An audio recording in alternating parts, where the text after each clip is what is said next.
again, my panelists today are Michael O'Hanlon. Michael is a senior fellow at the Center for the 21st Century Security and Intelligence and Director of Research for the Foreign Policy Program at the Brookings Institution, one of America's leading foreign policy research institutions, where he specializes in U.S. defense strategy, the use of military force, and American foreign policy.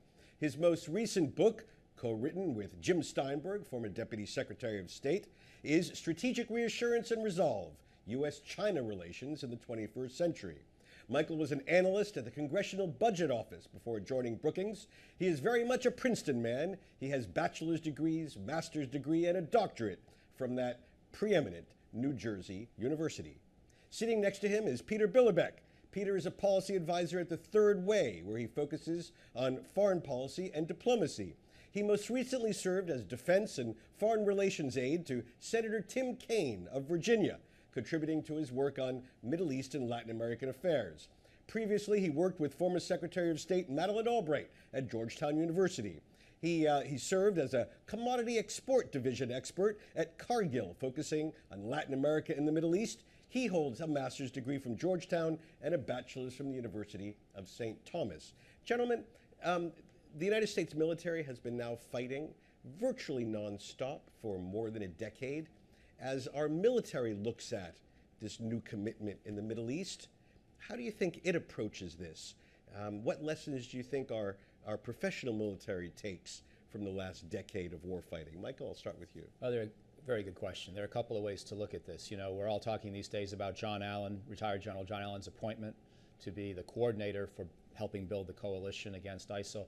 Just before he was given that job, John Allen wrote an op-ed in which he said that our country may be tired of this overseas threat, but the military's not tired. The military can handle what it needs to do in order to deal with the severity of these threats. Now, obviously, our military is under a lot of strain, and we're seeing this in suicide rates and other things that continue to afflict our veteran population and recent individuals who have served recently in the war. So it's not quite right to imply that if someone were to imply that the military is just gearing for this new operation and looking forward to it.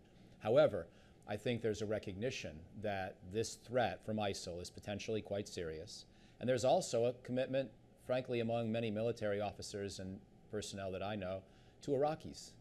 They worked with them. They fought shoulder to shoulder for years. And they know a lot of them are getting killed now, or threatened, or their whole country at least is under risk, even if they're not in the Sunni Arab parts of the country now being held by ISIL. So I think there are personal loyalties at stake as well. Bottom line, it's a mix of emotions and viewpoints, but it would be wrong to think the military is against doing this. And of course, there are a million opinions within the military. But I think on balance, people are willing, if asked, to address this threat because they realize it could be quite serious and be jeopardizing some of the other progress that we thought we had attained in the broader Middle East in recent years. Peter? Yeah, I guess a couple thoughts on that. When I worked with Senator Kaine, I had the opportunity to visit a number of service members who had served in these recent engagements, both in Iraq and Afghanistan, and I was always impressed by how professional, how selfless they were in making sacrifices for their family and for themselves in service to these missions. And I guess to add on to what Michael was saying, I don't think it's a question so much of attention necessarily or opinions of the professional military service, but a readiness to complete whatever the political leadership of the country in the White House, in the civilian side of the Pentagon or the State Department ends up deciding on. And I think as you've seen recently a series of hearings in Congress on what that strategy, what that plan is going to be, you see General Dempsey and other generals such as General Allen showing their willingness to serve again and to offer the president a number of options, but ultimately those decisions rest with the White House and with the policy leadership in the country. Now, the president has advocated a strategy very different than the one that was adopted a decade ago, or even less than a decade ago, in dealing with this type of threat.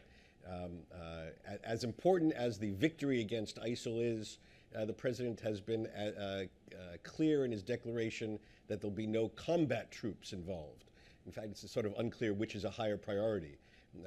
preventing the use of combat troops or securing the victory against ISIL. Is there a tension here? Do you hear voices from our military leaders that one may have to bend in order to achieve the other? I would begin by saying that no one that I know of, not even, let's say, a Vice President Cheney or another figure associated with the hardline policies of the Bush administration, no one's talking about a new American surge into Iraq with tens of thousands of forces. And I think the reason is that, apart from the political undoability of that in the United States, that we already tried that once, and look where we are now. And whatever the justification was initially, Iraqi politics need to be the foundation upon which everything else is built. And those Iraqi politics need to do better than they've been doing, or an American major invasion force can't rescue them anyway. So now the question is, how do we work with the Iraqis to get them up to speed, to rebuild the Iraqi army, to form this new Iraqi National Guard, and maybe to help them get some momentum? So the range of debate now is sort of between President Obama's current force of roughly a couple thousand, if you include the fighter jets based in other parts of the region. In fact, arguably, it's already 3,000 or 4,000 American personnel focused on Iraq. And proposals up to about 10,000, which would involve mentors in the field with Iraqi Army battalions, National Guard battalions, once they're formed, and perhaps even some special operations forces to help the Iraqi special forces in some raids for a certain period of time, which I would favor personally if the Iraqis wanted the help. So that's sort of the range of debate. In numerical terms, let's say 3,000 to 10,000. And there's a wide range of things we could do within those numbers. Some of them would involve combat, but not traditional main combat forces. So the president has some semantic flexibility if he decides he has to do more in the future than he's doing. And do you both see that this sort of small but incremental creep to the 10,000 figure likely to come to pass? Can't tell. I think we've seen clearly the American public isn't ready for a commitment of a large number of American soldiers back in Iraq. The president's been clear that he's not in favor of that either. And Secretaries Kerry and Hagel have been clear that our main fighting force on the ground there will have to be the Iraqis, will have to be this Syrian moderate vetted opposition that the intelligence agencies and then now potentially the Defense Department will be working with. Now, in Iraq, you have a security force that has been troubled, has been somewhat fractured, but has been an entity that the United States has known and has worked with in the past.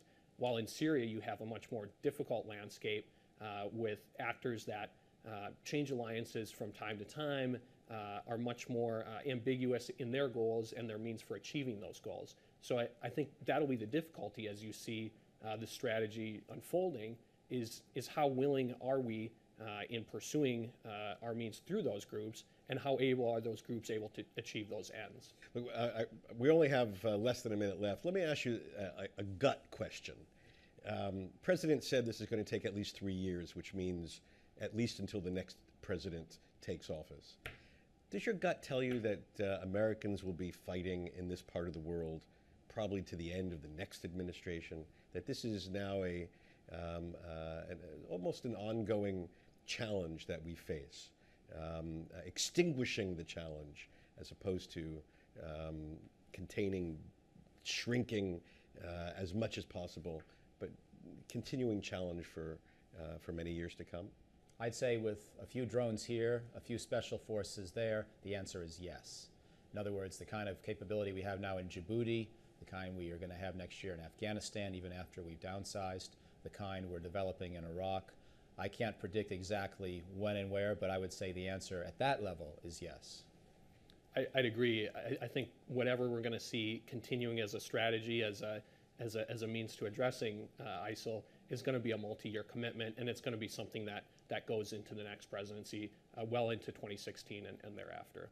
Okay, gentlemen, thank you very much for joining me. Many issues that we have yet to discuss, but regrettably, we'll have quite a bit of time to return to this topic. Thank you.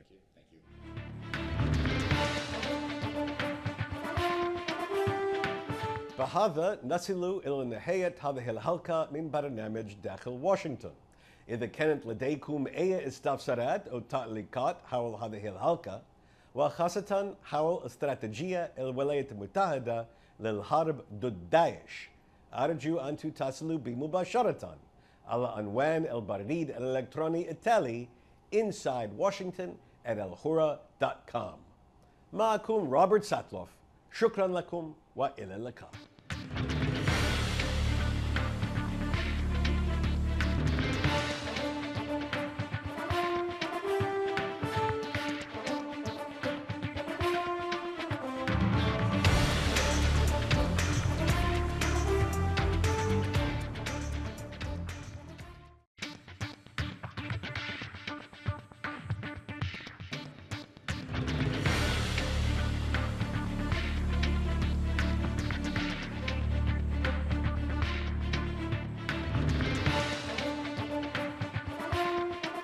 مرحبا وأهلا بكم في برنامج داخل واشنطن.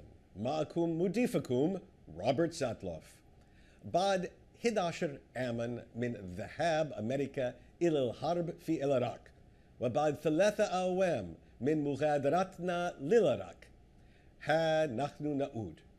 ذهبنا لقتال صدام حسين وغادرنا بعد سنوات، ونحن نقاتل جماعة أصولية متطرفة اسمها القاعدة في العراق. تطور ذلك التنظيم الآن إلى شيء أسوأ، هو الدولة الإسلامية. والآن الدولة الإسلامية تهدد الآن بالسيطرة على الأجزاء كبيرة من العراق وسوريا. نحن الآن مجددا في حرب في الشرق الأوسط.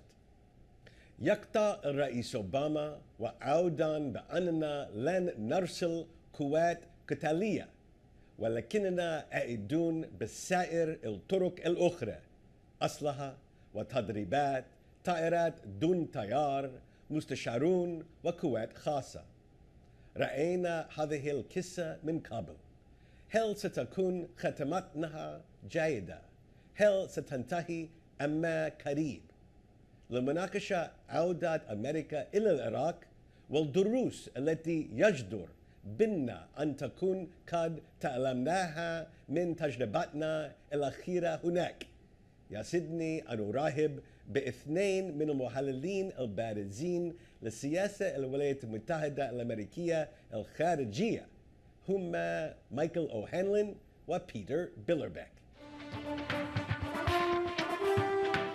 Welcome back to Dakhil, Washington. I'm sitting here with Michael O'Hanlon and Peter Billerbeck to discuss America's return to war in the Middle East. Gentlemen, thank you very much for joining me today. Thank you. We're back in Iraq. How is this possible? Michael. Well, it's certainly a failure of policy by a lot of people. And I think there's consensus in the United States that part of the mistake was made here, but most of the mistake is probably Iraqi. But regardless, we have security interests that are too important to ignore.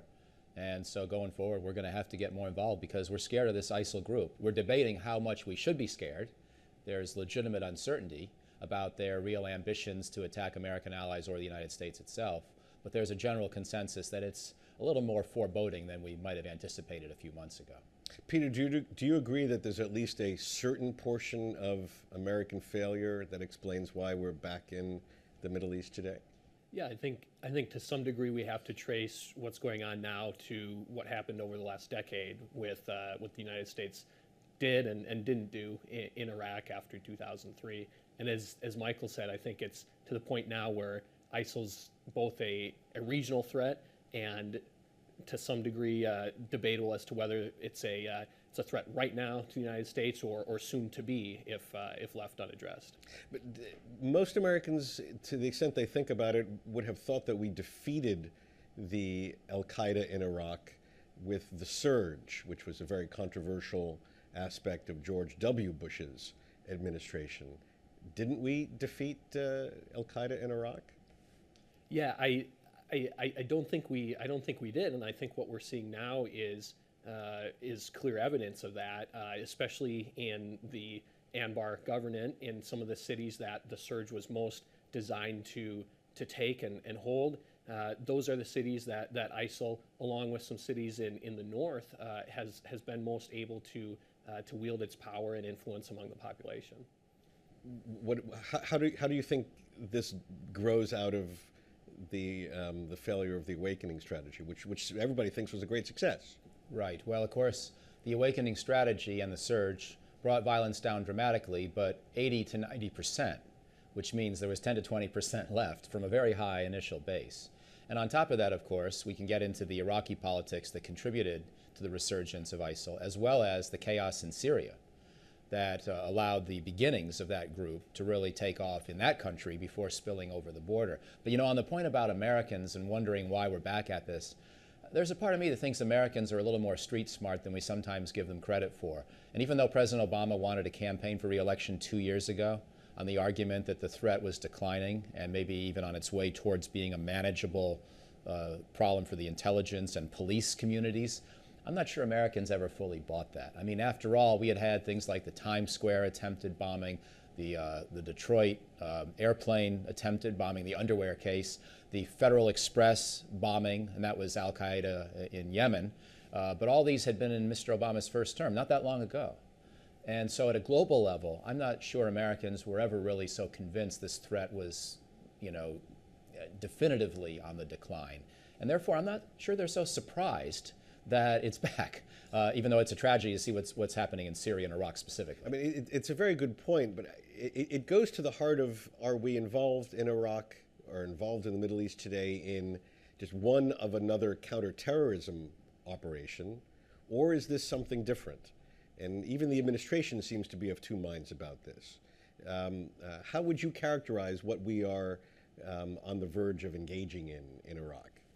Yeah, I think you have an interesting mix of both kind of the near term, you could call it tactical or kind of counterterrorism methods that the United States can use to address ISIL and some of these other groups that Michael was referring to.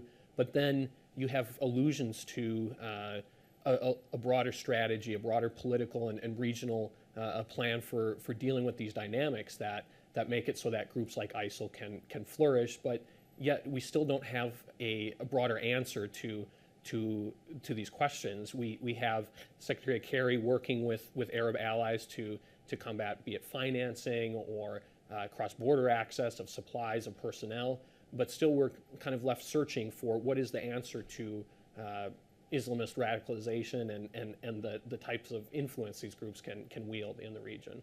And I would add, if I could, that when President Obama gave his speech a couple of weeks ago now on where we had to go with this strategy towards ISIL, I thought it was an okay speech, but there was one particular problem I had with it, which was describing the problem strictly in counterterrorism terms, as if ISIL could be understood only in that very specific way, when every expert I know and every informed newspaper reader I know would say that the chaos in Syria is part of what gave rise to ISIL. It was part of the opposition that half the world was blessing to try to overthrow President Assad. So it had its origin in broader state politics there.